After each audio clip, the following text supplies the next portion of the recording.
বিক্রি করে অনেকে লাখ লাখ টাকা ইনকাম করে। আপনার শুধু বাটাগঞ্জে আমি একটা ঝালমুড়িওয়ালা দেখছি, সে বিশাল বড় মুড়ির বস্তা নিয়ে আসে, তারপরে এই বিশাল বড় একটা বলে করে ছোলা নিয়ে আসে, ব্যানগাড়িতে করে সে এক মুঠ ছোলা দেয় আর কয়েকটা ইয়া দেয়, 20 টাকা 30 টাকা করে ঝালমুড়ি। সে আমার মনে হয় মিনিমাম দিন 5 থেকে 6 হাজার টাকা ঝালমুড়ি, 5 হাজার টাকা ঝালমুড়ি বিক্রি করে। আমি একদিন দাঁড়ায় খেয়েছিলাম আসার পথে, হ্যাঁ দেখে রাস্তার মধ্যে অনেক জ্যাম, ভালো লাগতেছে না, আমি একটু দাঁড়াইছিলাম তো একটু ঝালমুড়ি খেলাম। তো এই যে 5 হাজার টাকা ঝালমুড়ি বিক্রি করে, তার যদি খরচ 2 হাজার টাকা থাকে, কত টাকা? আমরা যারা এখানে মানে চাকরি করতেছি, আমাদের দৈনিক বেতন 2 হাজার টাকার কারণ নেই, 2 দিনে 2 হাজার টাকা পাই কিনা সন্দেহ আছে। তার ইনকামটা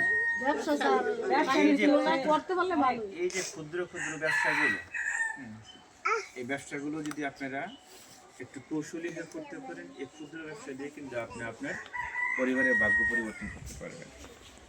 রাসূলের একটা হাদিস আছে, হাদিসটা হচ্ছে এরকম, আল্লাহ তাআলা মানুষের রিজিকের 10 ভাগের 9 ভাগ হচ্ছে ব্যবসার মধ্যে রাখছে, 10 ভাগের 9 ভাগ, আর বাকি 1 ভাগ কোথায় রাখছে?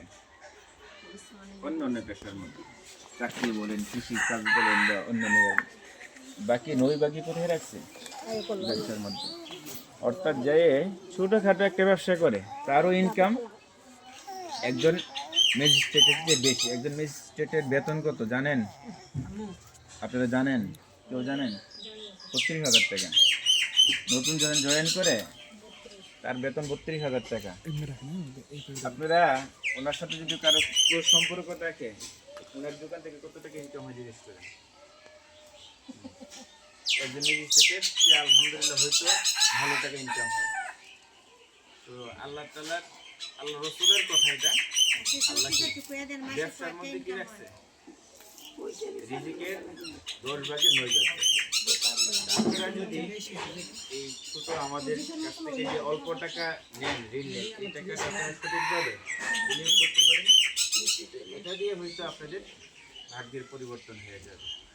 হ্যাঁ, তো আমি মাঝখানে ওনার একটা কথা ক্লিয়ারিফাই করতে চাই, ওই যে